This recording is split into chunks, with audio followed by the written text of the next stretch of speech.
Railway station जहाँ दिन भर भीड़ भाड़ रहती है, वहीं रात के समय वीरान और खौफनाक लगने लगता है। अंधेरे में खाली प्लेटफॉर्म, धीमी रोशनी में चमकती पटरी और दूर से आती ट्रेन की आवाज एक अजीब सा माहौल बना देती है। ये कहानी बेगमपुर रेलवे स्टेशन की है। ये स्टेशन दिन में आम रेलवे स्टेशनों की तरह ही व्यस्त रहता है। हर घंटे ट्रेनें आती जाती रहती हैं, यात्री प्लेटफॉर्म पर दौड़ते रहते हैं और अनाउंसमेंट की आवाज चारों ओर गूंजती रहती है। लेकिन जैसे ही सूरज ढलता है और रात का अंधेरा घिरता है, ये स्टेशन किसी और ही दुनिया का हिस्सा लगने लगता है। रात में यहाँ कोई भी ट्रेन रुकती नहीं। सभी ट्रेनें तेजी से इस स्टेशन को पार कर जाती हैं, मानो कुछ ऐसा हो जिसे छूने से वे भी डरती हो।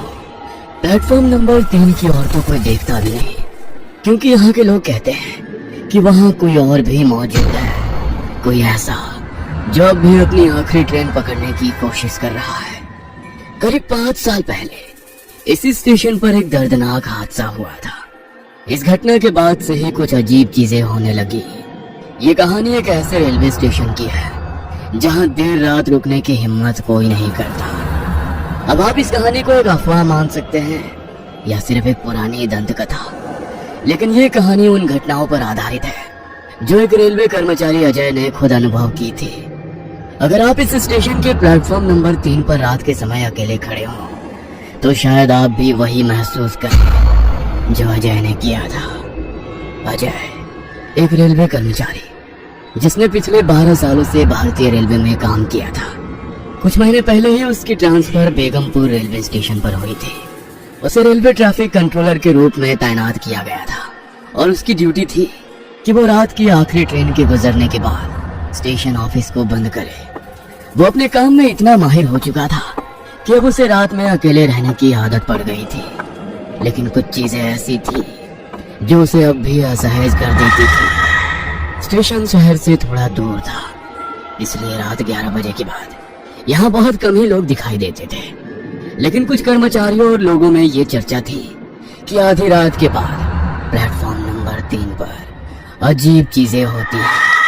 कुछ कहते थे कि वहाँ किसी की परछाई दिखती है, तो कुछ को ऐसा लगता था कि वहाँ से किसी के चलने की आवाजें आती हैं। एक दिन अजय ने अपने एक साथी रमेश से पूछा, ये प्लेटफॉर्म नंबर 3 वाली बातें सच है या लोग बस मजे ले रहे हैं? रमेश ने हल्की हंसी के साथ जवाब दिया, भाई मैंने खुद कुछ नहीं देखा, लेकिन बहुत से लोगों ने अजीब चीजें महसूस की है। पहले एक गार्ड था, उसने दावा किया था कि उसे प्लेटफॉर्म नंबर 3 पर एक आदमी बैठा दिखा, लेकिन जब पास गया तो कोई नहीं था। और ये सिर्फ एक ही बार नहीं हुआ, कई लोग कह चुके हैं कि यहाँ कुछ गड़बड़ है। अजय ने इस पर ज्यादा ध्यान नहीं दिया। उसे भूत प्रेत की कहानियों पर विश्वास नहीं था। वो मानता था कि रात के अंधेरे और दिमाग की थकान के कारण लोग भ्रम का शिकार हो जाते हैं। लेकिन दोस्तों, उसे क्या पता था कि जल्द ही उसे खुद इस रहस्य का सामना करना पड़ेगा। कुछ साल पहले रवि एक सरकारी कर्मचारी था जो रोजाना रात 8:30 बजे की ट्रेन से सफर करता था। लेकिन उस दिन वो ऑफिस में ज्यादा काम की वजह से लेट हो गया था। उसकी पत्नी ने फोन पर बताया था कि घर पर मेहमान आए हुए हैं। वो जल्द से जल्द पहुंचना चाहता था। भागते भागते जब वो स्टेशन पहुंचा, तब तक ट्रेन धीरे धीरे शुरू हो गई थी। जल्दबाजी में उसने दौड़कर ट्रेन पकड़ने की कोशिश की, लेकिन प्लेटफॉर्म गीला था, जिससे उसका पैर फिसल गया और वो सीधे पटरी पर गिर गया। संतुलन बिगड़ने के कारण वो फिसल गया और पटरी पर गिरते ही ट्रेन के नीचे आ गया। यह हादसा रात के 10:30 बजे हुआ था और उस समय प्लेटफॉर्म पर मौजूद एक बुजुर्ग चाय वाले ने इसे अपनी आंखों से देखा था। चाय वाले के मुताबिक ट्रेन के गार्ड और कुछ यात्री मदद के लिए दौड़े, लेकिन तब तक बहुत देर हो चुकी थी। इस घटना के बाद स्टेशन पर यह अफवाह फैलने लगी कि रवि की आत्मा अभी भी प्लेटफॉर्म नंबर 3 पर भटकती है।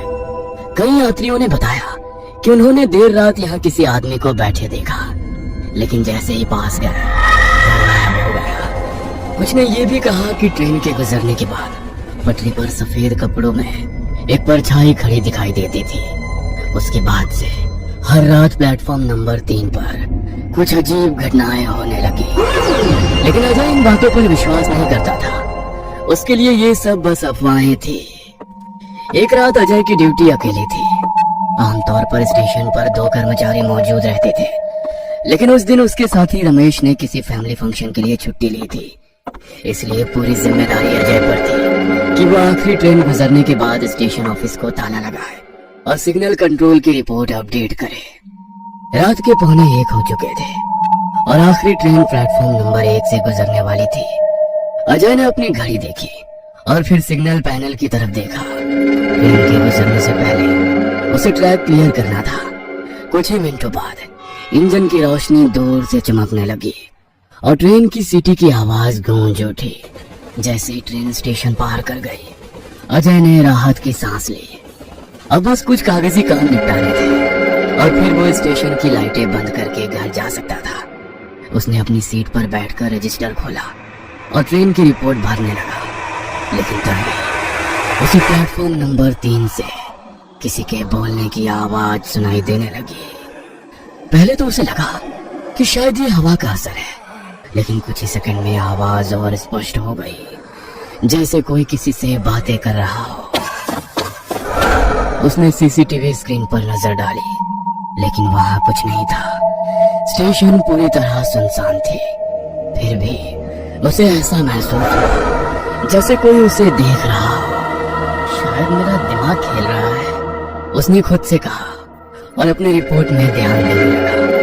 लेकिन जैसे ही उसने स्टेशन की लाइट्स बंद करनी शुरू की, प्लेटफॉर्म नंबर 3 पर एक परछाई दिखी। वो एक आदमी की आकृति थी जो बिल्कुल स्थिर खड़ा था। अजय ने टॉर्च उठाई और बाहर जाने का फैसला किया, लेकिन जैसे ही उसने प्लेटफॉर्म की तरफ कदम बढ़ाया, हल्की ठंडी हवा उसके चेहरे से टकराई। इतनी ठंड कहां से आ गई? उसने सोचा। जैसे ही वो प्लेटफॉर्म पर पहुंचा, वहां कोई नहीं था, लेकिन उसे ऐसा लगा जैसे अभी अभी कोई वहां खड़ा था कि तभी अचानक उसे पीछे से किसी के चलने की आवाज आई। उसने पलट कर देखा, लेकिन वहां कुछ भी नहीं था। अब उसका दिल जोर जोर से धड़कने लगा था। इस पल को उसने अपने चारों तरफ नजर दौड़ाई, लेकिन स्टेशन पूरी तरह खाली था। ये सब मेरे दिमाग का भ्रम है। हाँ, अजय ने खुद को समझाने की कोशिश की, लेकिन अंदर ही अंदर वो अब डर महसूस करने लगा था। वो तेजी से वापस स्टेशन मास्टर के केबिन की ओर भागा और दरवाजा बंद कर लिया। अंदर आते ही उसने घड़ी देखी। रात के ठीक 1 बज चुके थे। उसने कुछ देर तक गहरी सांस ली और अपने काम में वापस जुटने की कोशिश की, लेकिन उसे ये एहसास होने लगा था कि जो भी हो रहा था वो सिर्फ उसका भ्रम नहीं था। कुछ तो था जो स्टेशन पर मौजूद था। इस रात की घटना के बाद अजय काफी परेशान रहने लगा। उसे यकीन हो गया था कि जो कुछ भी उसने देखा और महसूस किया वो सिर्फ उसकी कल्पना नहीं थी। उस रात के बाद से वो ठीक से सो नहीं पाया। जब भी वो आंखें बंद करता, उसे प्लेटफॉर्म नंबर 3 पर खड़ा वो साया याद आता। अगली शाम ड्यूटी के दौरान अजय ने अपने साथी रमेश से इस घटना का जिक्र किया। रमेश, कल रात कुछ अजीब हुआ था। प्लेटफॉर्म नंबर 3 पर कोई खड़ा था, लेकिन जब मैं पास गया तो वो गायब हो गया। मैंने किसी की आवाज भी सुनी। रमेश ने हंसते हुए कहा। अजय, रात की शिफ्ट में अकेले होते होते तेरा दिमाग खराब हो गया है। नहीं यार, मैं मजाक नहीं कर रहा। कुछ तो है वहाँ। तू भी तो यहाँ काफी वक्त से काम कर रहा है ना? क्या तुझे कभी कुछ अजीब नहीं लगा? रमेश थोड़ी देर तक चुप रहा, फिर बोला। सच कहूँ तो मैंने कभी खुद कुछ ऐसा महसूस नहीं किया, लेकिन कई लोगों से सुना है कि प्लेटफॉर्म नंबर 3 पर रात में मत जाना। मैंने इसे अफवाह समझकर कभी ध्यान नहीं दिया। रमेश की बातें सुनकर अजय संतुष्ट नहीं था। उसने स्टेशन के आसपास के कुछ पुराने दुकानदारों से भी बात की। स्टेशन के बाहर चाय की दुकान चलाने वाले बुजुर्ग रामलाल ने कहा, बेटा, मैंने खुद उस रात रवि को ट्रेन में चढ़ने की कोशिश करते हुए देखा था और फिर उसकी दर्दनाक मौत। उसके बाद से कई लोगों ने उसे रात के वक्त स्टेशन पर देखा है। कुछ कहते हैं कि वो अब भी आखिरी ट्रेन पकड़ने की कोशिश कर रहा है। अब अजय को पूरा यकीन हो गया कि ये कोई मनगढ़ंत कहानी नहीं थी। अजय डर से बीमार पड़ने लगा और एक दिन ड्यूटी पर नहीं आया। रमेश उस रात नाइट शिफ्ट में अकेला था। उस रात करीब 1 बजे रमेश ड्यूटी कर रहा था। जब उसे प्लेटफॉर्म नंबर 3 से अजीब आवाजें सुनाई दी। पहले उसने इसे नजरअंदाज किया, लेकिन जब आवाजें तेज होने लगी तो उसने हिम्मत जुटाकर वहां जाकर देखने का फैसला किया। जैसे ही वो प्लेटफॉर्म पर पहुंचा, उसे ठंडी हवा का झोंका महसूस हुआ। फिर उसे दूर एक बेंच पर कोई बैठा दिखा। कौन है वहाँ? स्टेशन बंद हो चुका है। रमेश ने जोर से कहा, लेकिन वो व्यक्ति नहीं हिला। रमेश ने टॉर्च जलाकर उस पर रोशनी डाली और वो आकृति अचानक गायब हो गई। रमेश डर के मारे भागा और ऑफिस बंद करके घर चला गया। अगली सुबह वो अजय के घर गया। अजय, मैंने उसे देखा तो सही कह रहा था। अब दोनों को एहसास हुआ कि जो कुछ हो रहा था वो सच था, लेकिन स्टेशन मास्टर और अन्य अधिकारी उनकी बातों को मजाक समझते थे। धीरे धीरे अजय और रमेश की हालत बिगड़ने लगी। हर रात ड्यूटी पर जाना मुश्किल हो रहा था। उन्हें लगातार ऐसा लगता था कि कोई उनकी हर हरकत देख रहा है। कभी कभी तो टेलीफोन अपने आप बज उठता, लेकिन जब वे रिसीवर उठाते तो दूसरी तरफ सिर्फ भारी सांसों की आवाज सुनाई देती। उनका मानसिक तनाव इतना बढ़ गया कि उन्होंने स्टेशन मास्टर से नाइट शिफ्ट बदलने की गुजारिश की, लेकिन किसी ने उनकी बात को गंभीरता से नहीं लिया। अजय अब पूरी तरह परेशान हो चुका था। उसे समझ नहीं आ रहा था कि आखिर ये आत्मा उसे और रमेश को ही क्यों परेशान कर रही थी। अब सवाल था कि अब इस डर को सहकर यहाँ काम करते रहेंगे या फिर किसी तरह इससे छुटकारा पा सके। उसने तय किया कि अब वो इसका हल निकालेगा। अगले ही दिन अजय ने कुछ स्थानीय लोगों और अपने पुराने सहकर्मियों से बात की। लोगों ने उसे समझाया कि जब आत्माएं किसी जगह पर बंधी होती है तो वे कभी कभी वहां रहने वाले लोगों से संपर्क करने की कोशिश करती है, लेकिन अजय को यकीन नहीं हुआ। आखिरकार उसने परवेज अंसारी नाम के एक पैरानॉर्मल इन्वेस्टिगेटर से संपर्क किया। अजय को उसके बारे में स्टेशन के पास वाले एक पुराने दुकानदार से पता चला था। उसने बताया था कि अगर कोई इस रहस्य को सुलझा सकता है तो वो परवेज ही है, जो पहले भी कई रहस्यमयी घटनाओं की जांच कर चुका था। परवेज ने स्टेशन पर आकर कुछ जांच पड़ताल की और वहां कुछ अजीब चीजें महसूस की। यह आत्मा अशांत लग रही है। लगता है कि इसे इस दुनिया से जाने नहीं दिया गया, उसने कहा। अजय ने उसे रवि के बारे में बताया, कैसे वो आखिरी ट्रेन पकड़ने की कोशिश में मारा गया था। यह आत्मा इसलिए यहाँ अटकी हुई है क्योंकि इसे अपने जाने का एहसास ही नहीं हुआ। हो सकता है इसे अभी भी लगे कि वो ट्रेन पकड़ सकता है। इसे मुक्ति देने के लिए हमें इसकी आखिरी इच्छा को पूरा करने का कोई तरीका ढूंढना होगा, परवेज ने समझाया। परवेज ने कुछ दिनों तक स्टेशन पर रहकर डिटेल में जांच की। उसने वहां कई बार EVP electronic voice phenomena record करने की कोशिश की और कुछ विचित्र आवाजें कैद भी हुई। लेकिन जो सबसे चौंकाने वाली बात थी वो ये कि आत्मा केवल उन्हीं लोगों को परेशान कर रही थी जो भूत प्रेत पर विश्वास नहीं करते थे। यह आत्मा उन लोगों को निशाना बनाती है जो इसे झूठ समझते हैं। जैसे ही कोई इसे नकारता है, ये उन्हें एहसास कराने की कोशिश करती है कि वो वास्तव में यहाँ है। परवेज ने अजय और रमेश को समझाया। अजय को अब समझ में आया कि क्यों उसे और रमेश को ही ये सब अनुभव हुआ था। वे दोनों ही शुरुआत में इन चीजों पर विश्वास नहीं करते थे और हर घटना को दिमाग का भ्रम मानकर टालते रहते थे। लेकिन जैसे जैसे उन्होंने इसे नकारा, आत्मा ने खुद को और ज्यादा प्रकट करना शुरू कर दिया। उसने उन्हें बताया, शायद अगर एक बार फिर ट्रेन रवि के लिए रुकती और वो उसमें चढ़कर अपनी यात्रा पूरी करता तो उसकी आत्मा को चैन मिल सकता है। परवेज की सलाह मानते हुए अजय और रमेश ने रेलवे के कुछ अधिकारियों और स्थानीय कर्मचारियों की मदद से एक योजना बनाई। वही समय चुना गया जब रवि की मौत हुई थी।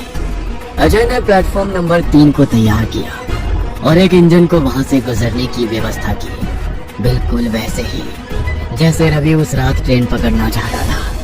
रमेश ने प्लेटफॉर्म पर धीरे से रवि का नाम लिया। रवि, तुम्हारी ट्रेन आ गई है, अब तुम जा सकते हो। जैसे ही इंजन की रोशनी प्लेटफॉर्म पर पड़ी, अजय और रमेश को एक परछाई सीढ़ियों से उतरती दिखी। सफेद कपड़ों में धीरे धीरे ट्रेन की तरफ बढ़ती हुई। परवेज ने प्रार्थना शुरू की और सभी ने सिर झुका लिए।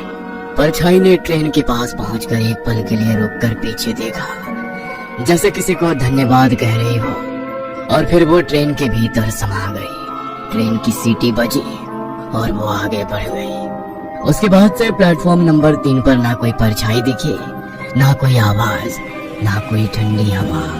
स्टेशन का माहौल बदल गया था। वहां अब सन्नाटा नहीं बल्कि एक अजीब सी शांति थी। अजय और रमेश ने भी राहत की सांस ली। वे जानते थे कि अब रवि अपनी मंजिल तक पहुंच चुका है। हर जगह की अपनी एक कहानी होती है, लेकिन कुछ कहानियां कभी खत्म नहीं होती। अगर आप किसी भी रहस्यमयी जगह पर हो और आपको कुछ असामान्य महसूस हो तो उसे नजरअंदाज मत करें। हो सकता है कोई आपको कुछ बताने की कोशिश कर रहा हो। ये कहानी आपको अच्छी लगी हो तो हमें सब्सक्राइब करें, हमारा इंस्टाग्राम और फेसबुक पेज जरूर फॉलो करें। और हाँ दोस्तों, सब्सक्राइब करना भूलना मत।